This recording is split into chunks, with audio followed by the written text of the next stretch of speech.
Hey guys, Becky here with Design Bundles, and today I'm here with a video that I promised you guys probably a few weeks ago now, but here we are. I am talking about turning your handwriting into a font in Silhouette Studio. So no special tools, no special software. You need a printer to print this guy out, a nice dark ink pen, and hey, let's get started. All right, guys, so I know a lot of you have been waiting for this. I kind of dropped a hint in one of my designing tips videos. So if you missed that video, definitely check it out because it has a lot of great information if you are looking to get into designing or, anything like that. So what I've done here is I have used the font creator tool in Silhouette Studio to make a font out of my own handwriting. Now I want to give you the disclaimer that this is not, how do I want to say this? This is a very hobbyist level of font creation, okay? Now, I say that I do not make fonts. I'm not a font creator, but I have tried to use this tool on several occasions. For me, it is very hit and miss, but it is also really, really fun. And I could see a lot of situations where this could be very, very beneficial. In addition to that, it's also a great way to kind of memorialize things, the way people write. And just one in particular, just to share with you, kind of give you some background, is I have an ill grandmother. So, her handwriting has declined over the years. And I was actually, when I was writing this out and I was making this, I was like, wow, I take for granted my 7-year-old daughter will want to be a crafter when she's older, but I'm like, I can literally make her a font of my handwriting. And, she probably won't care for a long time, but, when she's in her 30s or her 40s or 50s and 60s, I mean, heaven forbid something happen when I'm just way too young. But, I'm just saying, I'm not trying to get morbid. I'm just saying this is really cool. And I actually like it as a memorial aspect also. So, all right, I'm going to jump on in. So what you're going to do now, this is a feature of Business Edition. All right, so you do have to have Business Edition to play with this tool. But over on the right-hand side, you have your textile panel, which is where you would go to access all your fonts. I'm just going to go ahead and give you a preview. Here is my font. Actually, I've played with this several times, but there's one here and then there's one here that I've renamed. But just under that, you have the font creation panel. You can also come up here to panels and you will have a font creation panel down here at the bottom. All right. So what you're going to do, it's easy and complicated at the same time. A lot of these processes reminded me a lot of using the Picscan mat. So, you can kind of take that for what it is. But the first thing you're going to do is you're going to click Show Font Creator Sheet. Now, you can choose your size over here on the right-hand side next to it, but, my page is just a regular letter size, so I left it at the default. So this is actually going to open up a new little window, and it's going to give you this Silhouette Font Creator alphabet cheat sheet. And it has the registration marks and a little barcode up here. So you're going to print this out. Now, a few tips. On mine, the very top part of Silhouette Font Creator Latin alphabet, the very top part of that did not print. And my printer, I have I'll say a semi-nice laser printer, and I was surprised that it cut off. I'm used to things cutting off on my inkjet because my inkjet seems to have thicker printing margins. But I will say that is the only thing I lost on this sheet. Now on my inkjet, I actually lost all of these dots down here at the bottom. So, all of that can affect how your process works for you. So just keep that in mind because just like any type of registration, Silhouette Studio needs to be able to pick up those marks.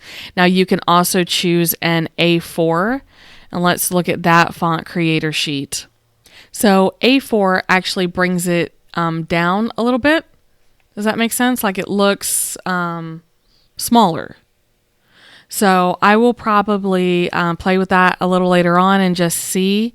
But I had a successful trip with the letter, so I just left it at letter size. So what you're going to do is you're going to print this out on your printer, and let's zoom in and take a look here. This is literally what you're going to see. You will have these boxes, you have the gray letters as a guide, you have the gray grid lines, guidelines on here, and all of that helps you to kind of keep it proportionate to each other. It's very hard. It's surprisingly hard to make your handwriting into a font because it's going to separate each letter individually, and a lot of us don't write like that. So having the guide there is really useful. And of course, this is how it's going to line up which letter you're putting in which box. This is how you know. So several different reasons. But you're going to print this out. Go ahead and fill it out. And here, I will show you what mine looked like. Now, this is a scanned copy, and I can show you the real copy too, but let me turn this around for you. There we go. See how I told you I lost the top portion of that? But if you take a look at it, now it tells you to use a black pen. I actually used a blue gel pen and wrote these letters out so that I could turn them into a font. Now, I just want to say that I don't think it was the fault of the gel pen, but overall I just wasn't real thrilled with the quality of my letters. But I think part of that too is just that, usually when you write, I feel like I have good handwriting. Usually when you write, it's smoother, whereas I used a gel pen and tried to thicken up some of these parts because I was just trying to be extra. But overall, I'm happy with how it turned out, but it just didn't seem to really pull in when it scanned. So I just don't want you to be disappointed in that. So you see that is my page. And I'm going to go to, I got to go back to the font creation. And I'm going to choose photo. Now, I tried to do scan. You will probably get better results if you have a scanner hooked up. It wouldn't recognize my scanner in Silhouette Studio, although that's how I got this copy in here. It is a scanned image. But that didn't work for me, so I did use a photo. And I think this is where the similarities came in if you're used to working with the Picscan mat. So I'm going to go to Import Photo. And I don't want you guys to be disappointed, but I do want to show you, even just in this sit down, see, these are all so I've taken 8. No. I've taken more than that, but I have actually imported and played with 8 different photos, trying to just get it to kind of get best results. Does that make sense? So just don't be discouraged if you have to do this more than once. I'm just going to select a photo. Now, I know I keep talking about the Picscan mat, but if you've done the Picscan mat, then you'll know down here where it says show calibration test card. That is when we start talking about calibration, that's what we're talking about. You will actually take a picture, and you can, like I said, take a look on our Picscan tutorial if you need to know more about that. I actually did not use the calibration test card this time. It just wasn't necessary, but maybe you'll get better results with that. But I did photo, and it says no calibration profile could be found. And that's because it's saying that I don't have one. Now I actually do have one for that. Let me pull this up in a way. I actually do have a calibration card for my phone, but that's the one I used for the Picscan tutorial. Same phone, same everything, and it still just did not do very well for me. It kept saying that the calibration test card didn't match or something along those lines. So I'm just going to go to continue without calibration. And if you're just playing with this, then probably the continue without calibration is going to work fine for you anyway.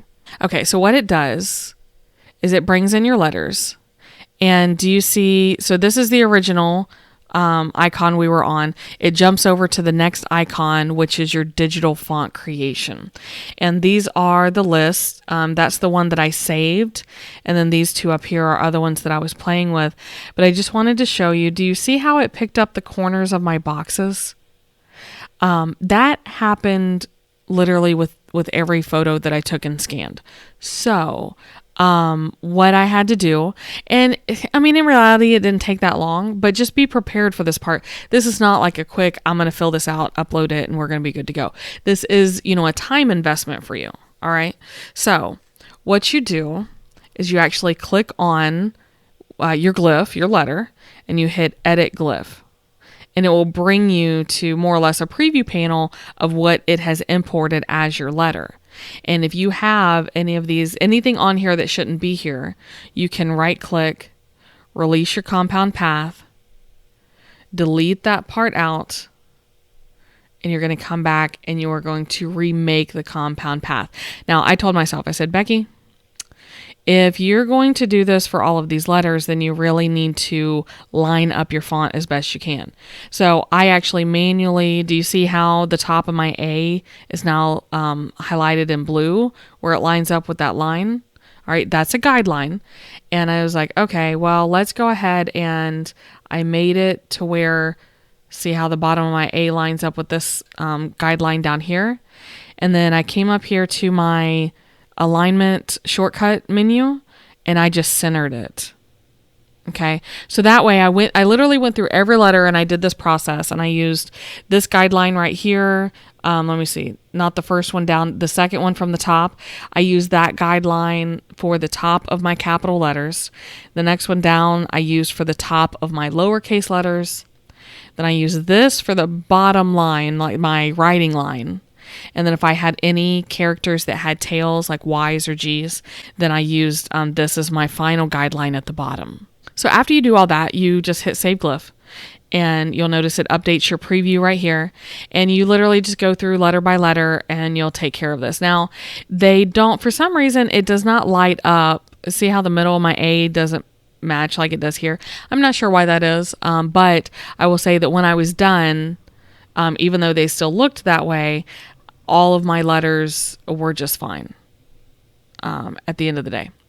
So now I have already saved this one, but just to give you a preview, I have all my uppercase, my lowercase, and I did go in, I added a couple just of the special characters, and I also drew just a couple glyphs, because that's something cool that you can do. You can make little miniature artwork, right? So once you do that, you're going to come down here to the bottom of your menu, and it will give you some options, give you 3 options. There's a test run, which it installs it in your software. That's currently what I'm doing now. It installs it in your software until you close the software. So then at the point when you close the software, it's not going to save that font. The second one is you're going to save your final version and install it, and it will actually install your final font as a TTF font file, okay, a TrueType font file. And that will be available to be used in all applications on your computer. And the last one is save a final version without installing.